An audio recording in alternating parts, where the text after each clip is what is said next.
కాబట్టి వాళ్ళు ఆ గురుగారి యొక్క శిష్యులు కూడా ఇక్కడ వచ్చి ఉన్నారు.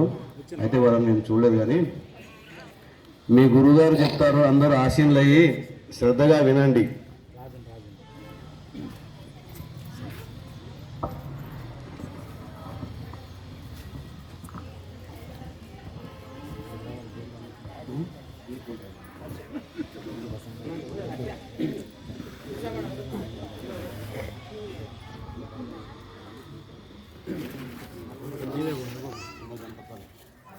जय सदगुरु महाराज को जय।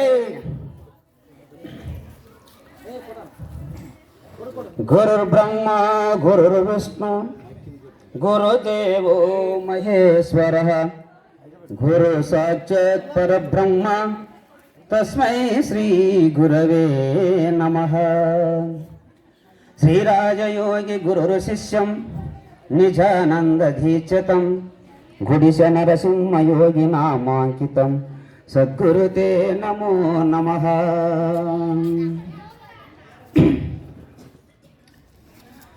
ఆత్మీయ గురుభక్త సోదరి సోదరులకు నా హృదయపూర్వకం ఆశిస్తూ, అదేవిధంగా ఈ వేదికను అలంకరించిన మా మద్గురువులైన సర్వాధ్యక్షుడు శ్రీ నిజానంద ప్రియశిష్యుని భోజప్ప గారిని, అదేవిధంగా మా యొక్క మాతృదేవైన మీనాచమ్మకు నా ద్వాదశాష్టకు నమస్కారం ఆశిస్తూ, మరి నాకు ఇచ్చిన అవకాశం మరి నా అనుభవము తెలపాలని కోరుచు ప్రారంభిస్తున్నాను.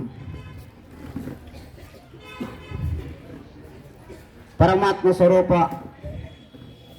సోదరి సోదరిమాలకు నా యొక్క హృదయపూర్వక వందనములు ఆశిస్తూ, అదేవిధంగా మరి ఇంతవరకు సీను ఓంలాలు అదేవిధంగా మరి శాంతు చెప్పినారు.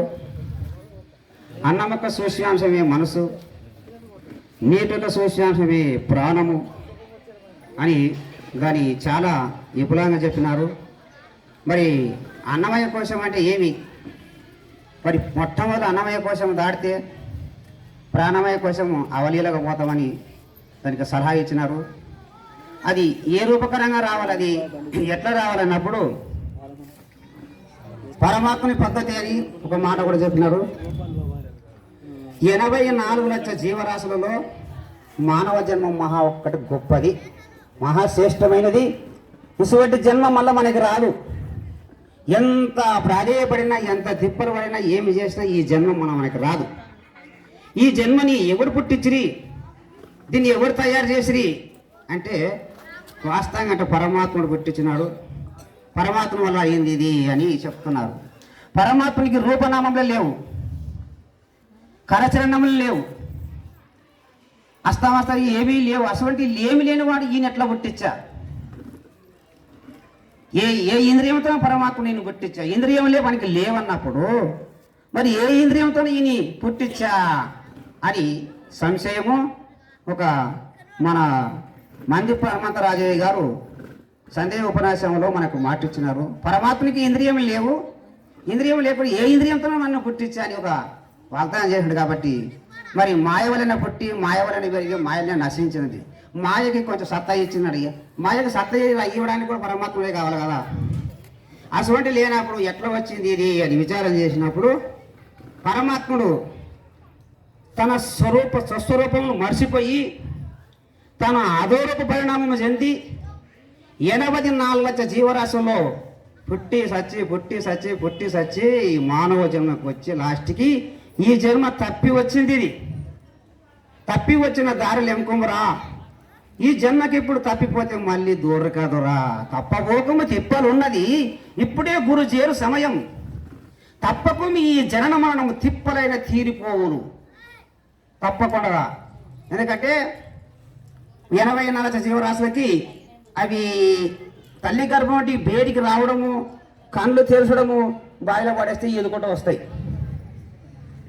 మరి ఈ మానవుడు ఇంతటి వాడైనా కూడా తీసి బాయిలో పడేస్తే ఎదుకుంటూ వస్తాడా? రాలేడు. మరి ఎవరికి గురువు అవసరం? ఇప్పుడు ఆ జంతువులకి ఆ గురువు.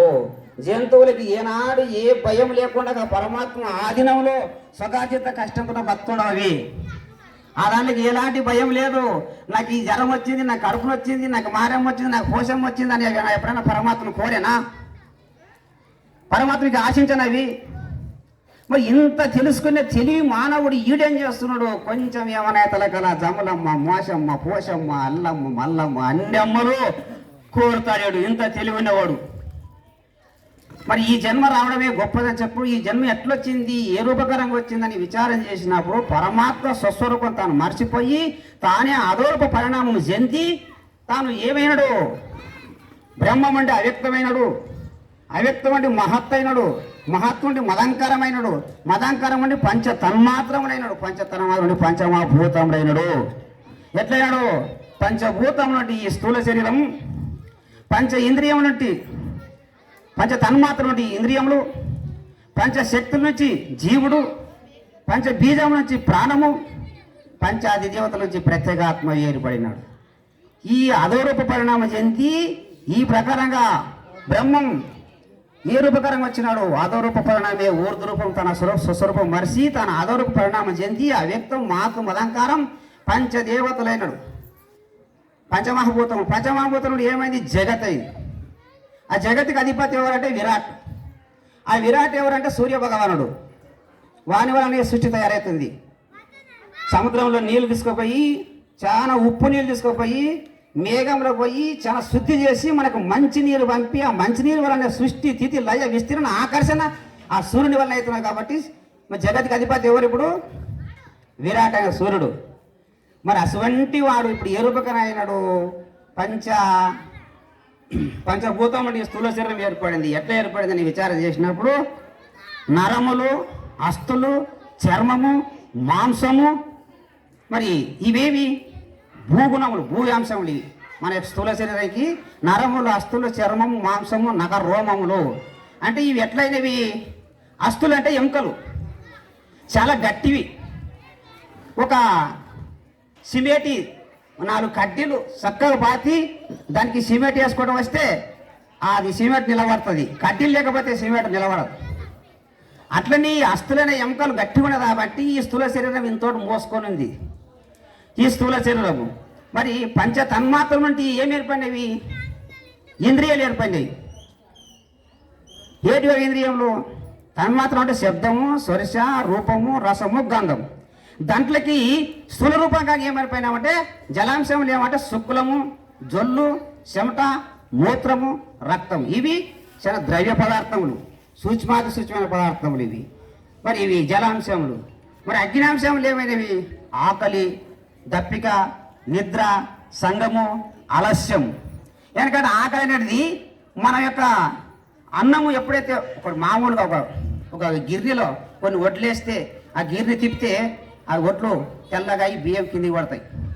ఆ అన్నం మనం భోంచేసినప్పుడు మన శరీరం అందున అది ఎట్లా విభజించి అయిపోతుందంటే మరి ఒక కొలిమి మన ఒడ్లలో అప్పుడు కొలిమి పెడుతుంటే చాలా మందికి తెలియదు. అది ఆ కొలిమిని ఒకటి ఇట్లా ఒయ్యి అని ఊస్తే అక్కడ ఇనుము అనేది మాసి మొత్తం ఎర్రగా అయిపోతుంది. అది అట్లనే ఈ యొక్క మరి దీనికి ఉపమాన రూపకరం చెప్పినారు. ప్రాణుండు హృదయార్థ పదమందు వాసమై నాణ్యపు శ్వాసమును నడుపుచుండు. ఏమి ఈ హృదయమందున ప్రాణంని ఈ రోకలతో ఎట్లయితే కొట్టినప్పుడు రోట్లేసి దంచినప్పుడు ఎట్లా బియ్యం అయిపోతావో అట్లా ఈ శరీరం అన్నం తినేది కూడా ఈ ప్రాణుడు హృదయార్థ పదమందు అంటే వాసమై. ఇక్కడ ఈశ్వరుడు ఉన్నాడు.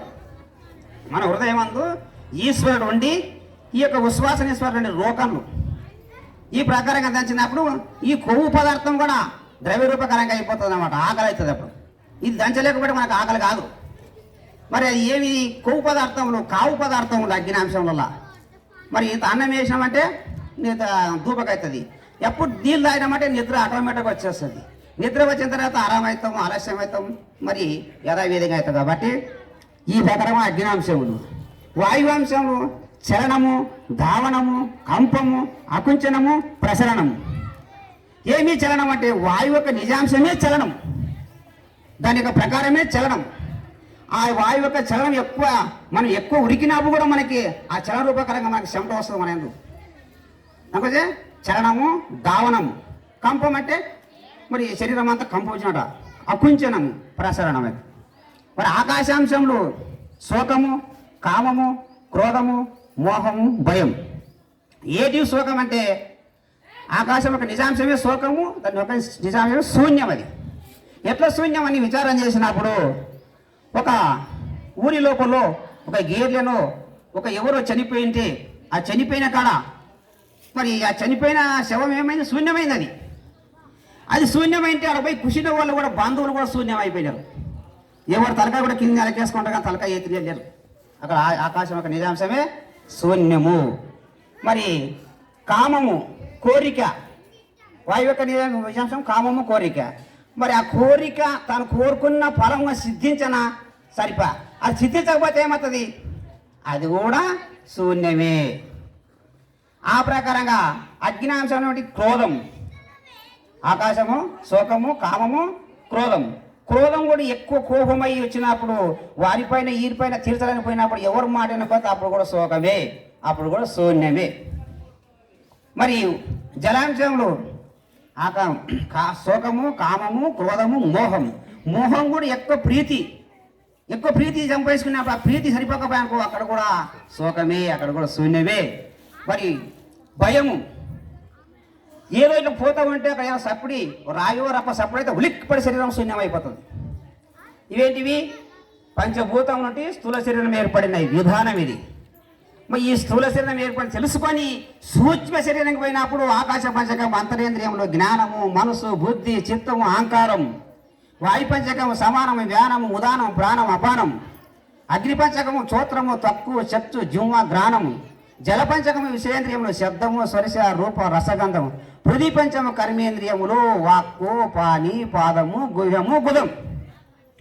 ఇవి 25, అవి 25, 50.